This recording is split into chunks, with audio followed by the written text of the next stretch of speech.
warahmatullahi wabarakatuh.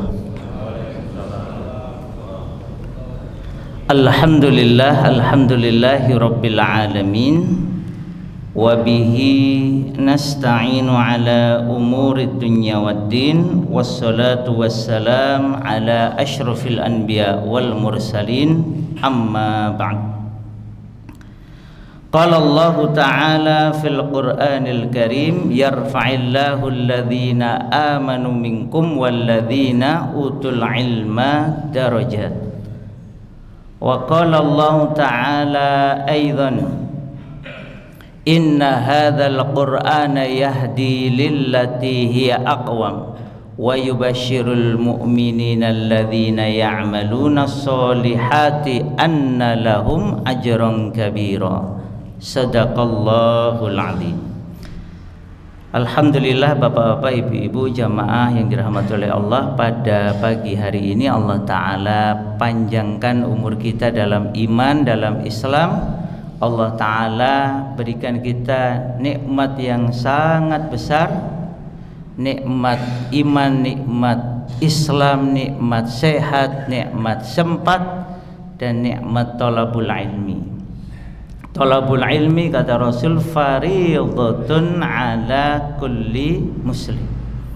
Tidak ada majelis ini tetap kita wajib thalabul ilmi. Maka kata ulama yang dimaksud al-ilmu fi hadzal hadis adalah ilmu din, ilmu tentang agama kita ini, dan ilmu yang membantu tegaknya din. Maka ada fardhu ain, ada fardhu kifayah.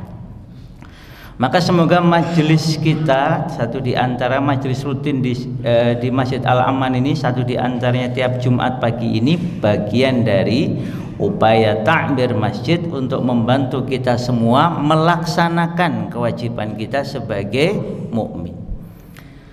Nah, jamaah sekalian, tema kita pada pagi hari ini ngapunten agak beda sama biasanya, itu karena banyaknya fitnah, banyaknya syubhat, banyaknya yang aneh-aneh berkaitan dengan psikologi. Ini saya ketika ditanya oleh panitia, temanya memang nanti berkaitan dengan psikologi. Judulnya itu harusnya saya mengapa potensi lebih penting daripada bakat. Terus seingat saya kemudian mengapanya menjadi menjaga potensi lebih baik dari bakat. Kalau menjaga itu sebenarnya kalau dalam agama kita itu nanti istilah yang tepat bukan potensi fitrah, karena memang ayatnya jelas ya. Jadi kalau mau bahas itu dulu ya boleh, karena memang ada beberapa riset doktoral oleh muslimin. Satunya adalah riset doktoral di Timur Tengah, judulnya Al-Fitrah. Riset ini kemudian dibukukan, judulnya Al-Fitrah Haqiqatuha wa Madzahibun Nas Fiha, ditulis oleh Dr. Ali Al-Qarni. Memang risetnya khusus tentang Al-Fitrah. Bukunya sendiri tebalnya kira-kira sekitar 600 halaman. Ini riset yang sangat penting berkaitan dengan Al-Fitrah. Kemudian riset yang kedua dilakukan di UK, United Kingdom. Ada seorang dokter juga gelisah melihat pendidikan di barat, khususnya yang menjangkau muslimin. Lalu beliau riset, dan kemudian isi dari riset beliau dibukukan dengan judul Fitrah, The Islamic Concept of Human Nature. Jadi yang pertama berbahasa Arab, di Rumah Sajadah ada makalahnya, ada bukunya. Kemudian yang kedua berbahasa Inggris. Saya punya bahasa Inggris maupun terjemahannya dalam bahasa Indonesia, tapi bahasa Inggrisnya lebih bagus daripada terjemahannya. Nah, terus konsep al-fitrah ini juga seringkali disalahpahami oleh muslimin, baik di barat maupun di timur, karena Islam itu nggak ada urusannya barat dengan timur. Mau Islam itu ya di barat tetap Islam, di timur tetap Islam.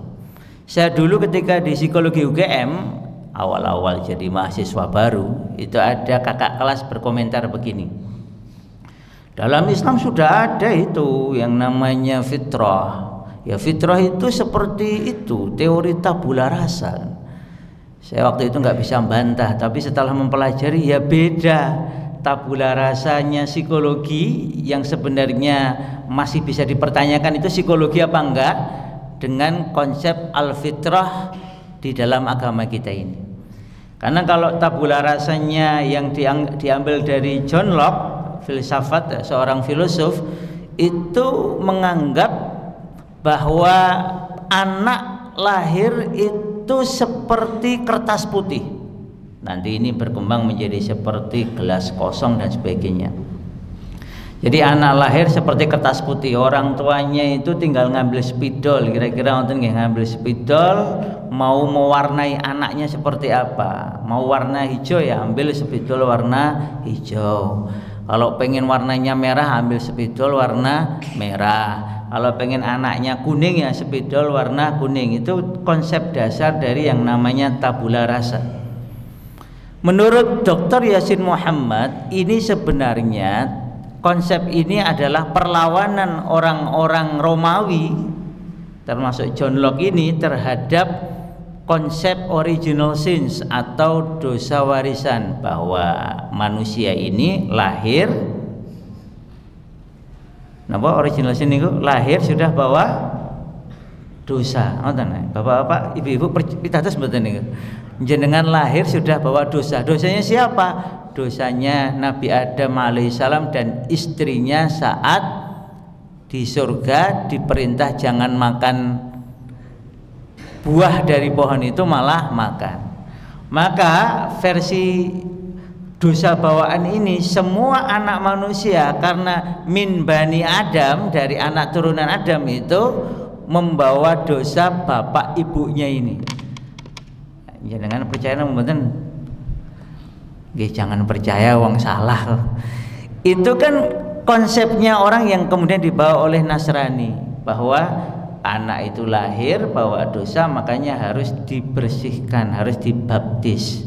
Islam tidak menerima itu. Nah, orang-orang filsafat itu juga tidak menerima itu, khususnya yang John Locke ini. Maka dia membuat teori melawan konsep dosa warisan.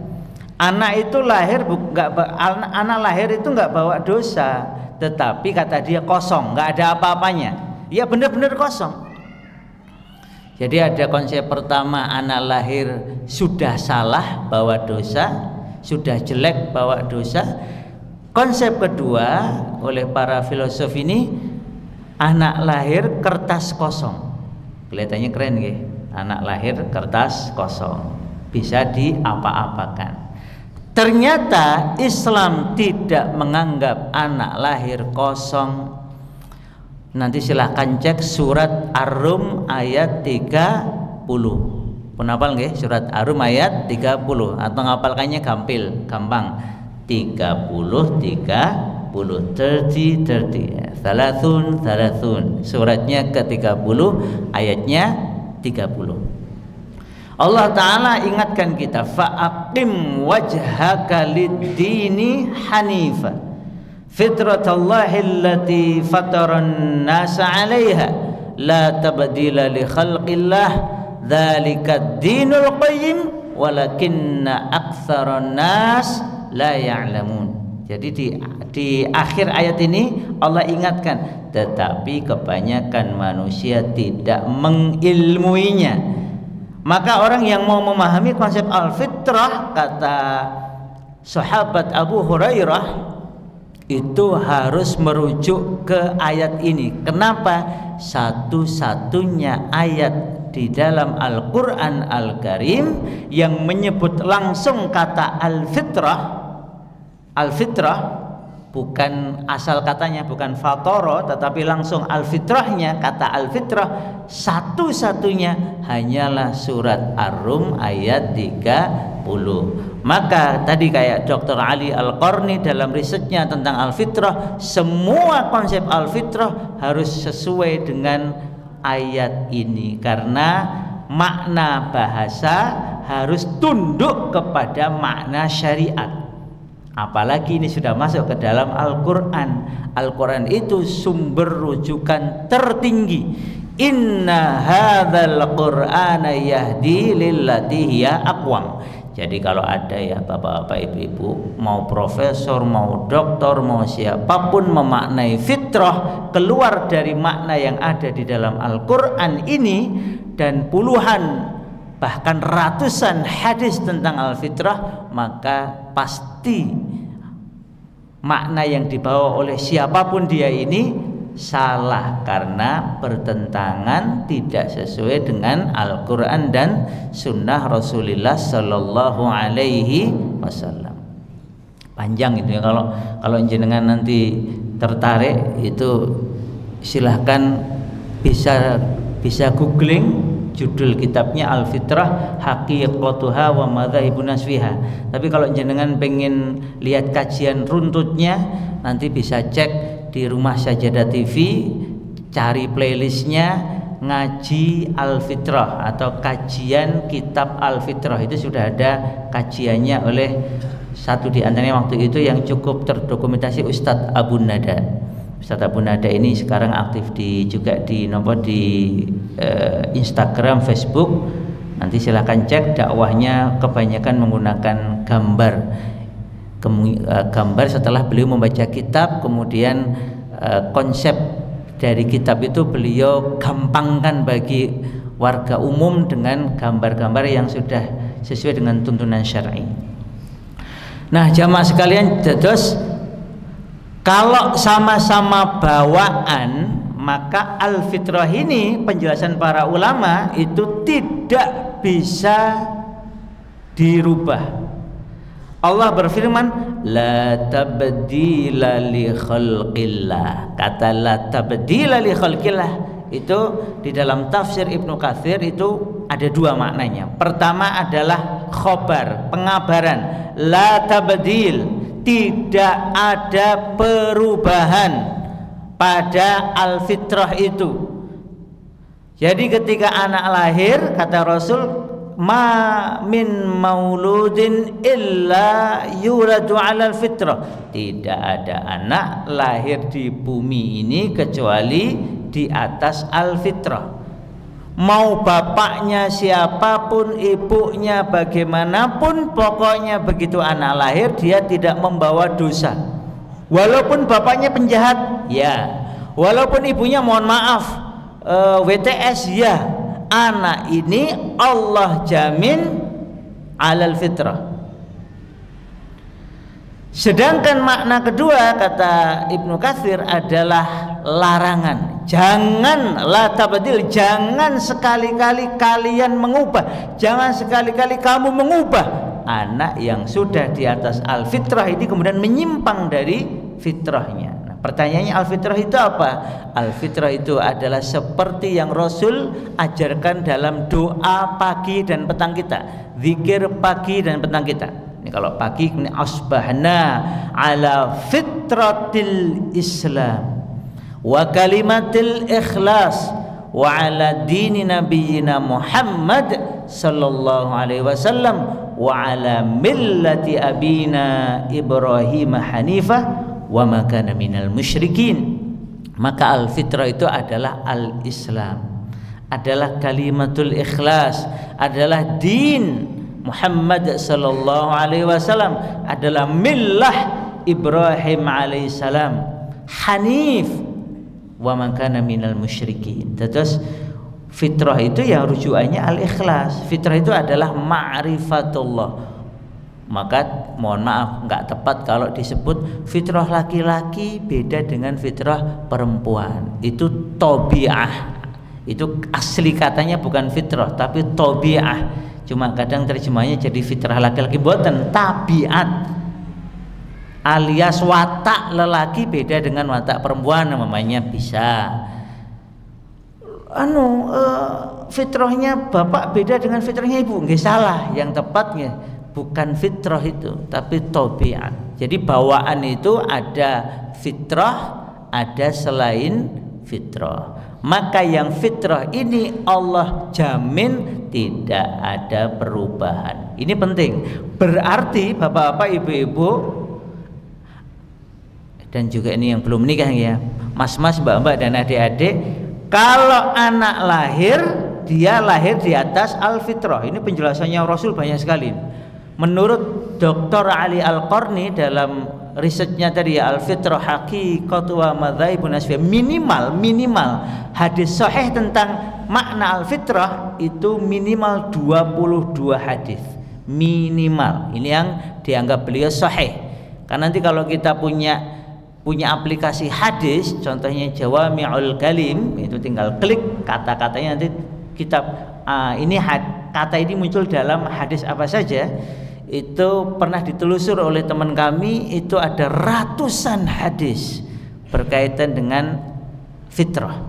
Artinya kalau orang memaknai fitrah itu bakat umpamanya, atau gaya belajar atau yang lainnya, jelas salah, karena dalil menunjukkan tidak begitu. Nah, maka Rasulullah SAW bersabda, riwayat yang paling sahih itu adalah dari Imam Al-Bukhari. Makanya Al-Bukhari juga berkomentar tentang makna al-fitrah di dalam penjelasannya. Beliau mengatakan al-fitrah hiya ad-din. Fitrah adalah agama ini. Nah, kata di dalam riwayat beliau itu kalimatnya Rasul adalah ma min mauludin illa yuladu 'alal fitrah. Tidak ada anak yang lahir kecuali di atas al-fitrah. Dalam riwayat yang populer di Indonesia itu kullu mauludin yuladu 'alal fitrah. Tiap anak dilahirkan di atas al-fitrah. Oke, singkat cerita, atas Bapak Ibu, singkat cerita al-fitrah itu berarti kalau kembali ke makna agama itu maknanya adalah ma'rifatullah atau din atau agama ini. Jadi anak lahir sudah mengenal Allah, sudah membawa keyakinan kepada agama ini. Lalu kenapa anak yang siapapun bapaknya ini sudah lahir di atas dinul Islam, di atas ma'rifatullah, kok kemudian ada yang tidak Islam?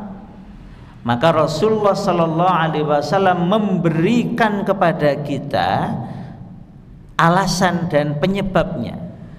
Apa kata beliau setelah ma min mauludin illa yuladu 'alal fitrah?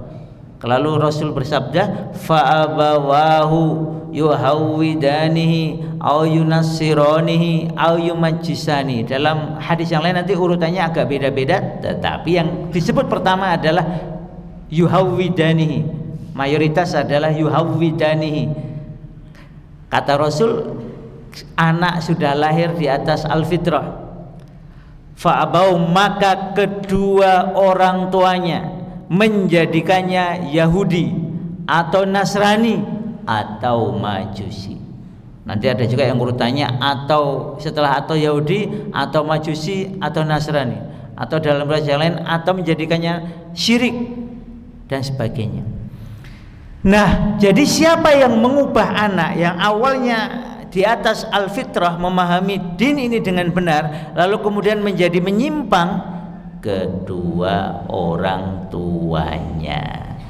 Orang tua yang lalai mendidik anaknya, atau orang tua mendidik anaknya dengan sesuatu yang bukan dari Islam, pakai metode pendidikan atau parenting Yahudi.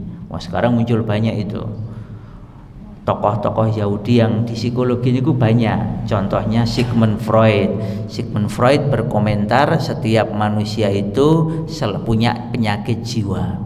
Nanti diambil oleh teorinya itu nanti macam-macam. Nanti ada anak perempuan nanti cemburu kepada bapaknya, kepada ibunya, anak laki-laki cemburu kepada bapaknya, macam-macam. Itu sampai dikomentari oleh seorang dosen di psikologi UGM itu. Freud itu teorinya asumsinya, bukan teori, tapi wahamnya banyak. Maka sampai ada yang bilang 75% bukan pendapat, wahamnya atau asumsinya Freud itu salah. Secara ilmiah itu 75%-an salah. Mungkin kalau ada yang benar itu cuma sekitar 25%.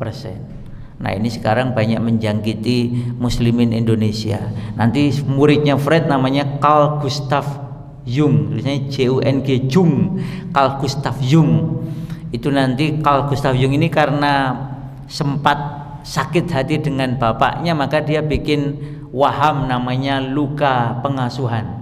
Tiap orang punya inner child, maka inner childnya yang luka saat kecil ini perlu diasuh kembali. Karena memiliki luka pengasuhan, maka harus reparenting, menggunakan konsep reparenting.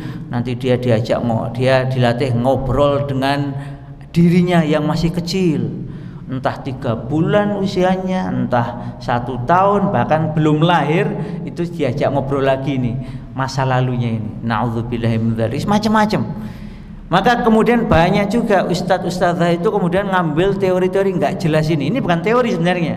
Di psikologis ini sudah ditolak karena tidak terbukti secara ilmiah, hanya waham, hanya dhon, hanya sesuatu yang tidak ada juntrungannya, qil wa qol. Kenapa kok mudah sekali muslimin mengambil teori-teori bukan teori waham-waham tentang luka pengasuhan lah, inner child lah, terus macam-macam ini tadi? Karena kita lupa pada agama ini. Allah sudah ingatkan, fa'aqim wajhaka lid-dini hanifa, maka hadapkanlah wajahmu kepada din ini secara lurus. Nanti di dalam tafsirnya As-Sa'di beliau mengatakan bahwa maksudnya jangan tengok-tengok kepada ajaran di luar din ini, di luar agama ini. Makanya ketika dalam mendidik anak kita merasa agama ini nggak sempurna, kurang ajar itu, menganggap agama ini kurang, menganggap Rasulullah itu kurang, maka dengan itu dia berkomentar, boleh dong kita nengok teorinya orang Yahudi atau pendapatnya orang Nasrani yang padahal itu semuanya bukan pendapat, bukan teori, tapi waham. Maka dalam sejarah psikologi, nanti kalau ada yang berkenan senang, wah saya ngerti itu bahasa Inggris, silahkan nanti cek buku History of Psychology.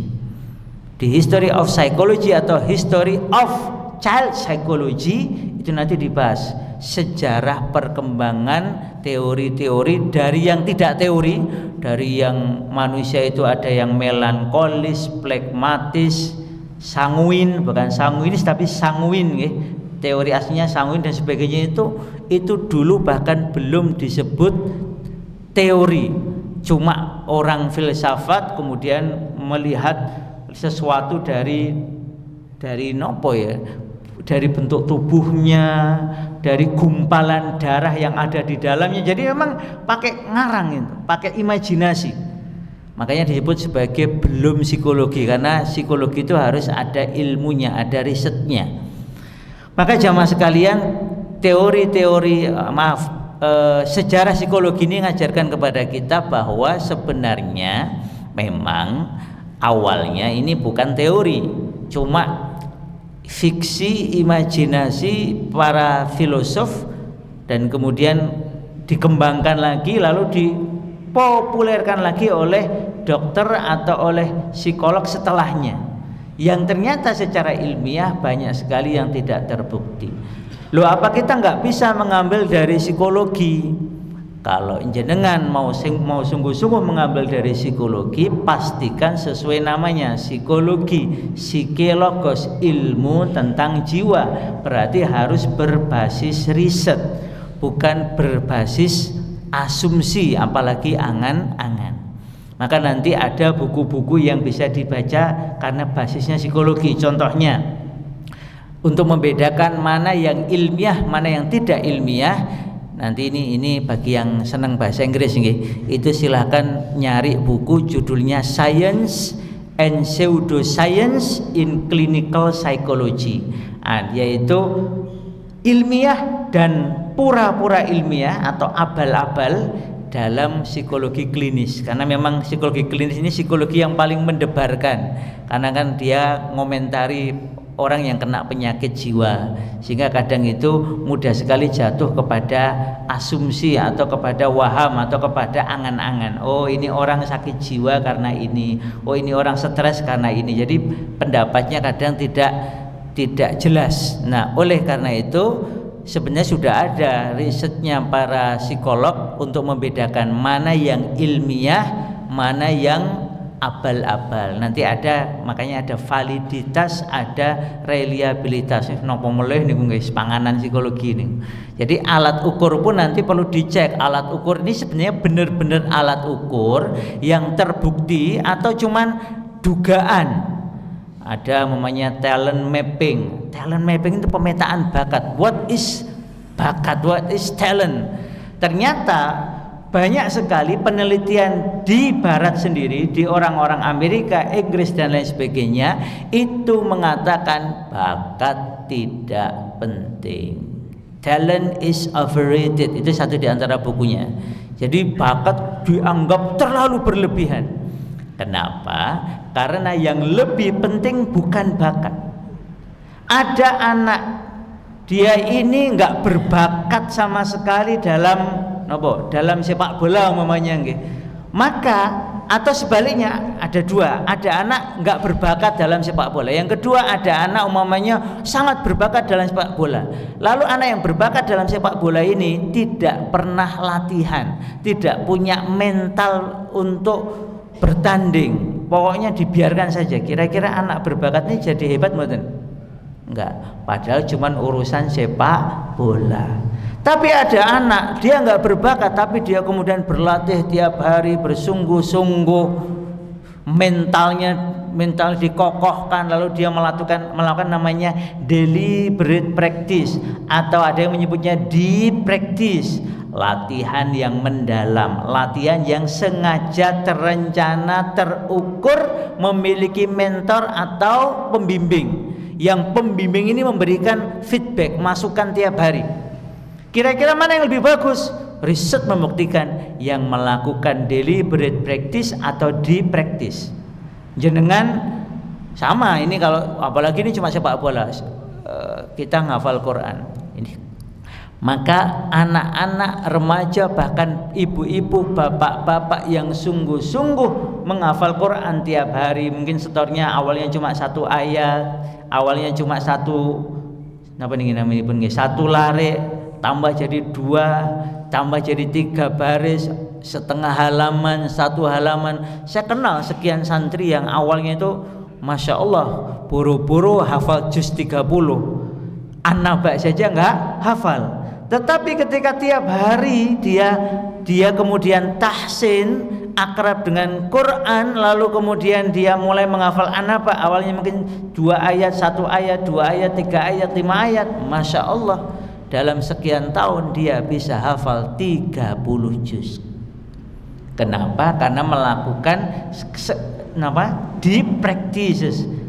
Maka meskipun awalnya nggak berbakat, maka para peneliti dalam banyak buku, ada judulnya Sudden Genius, ada judulnya Talent Code, ada judulnya Talent is Overrated, ada lagi yang judulnya niku Peak.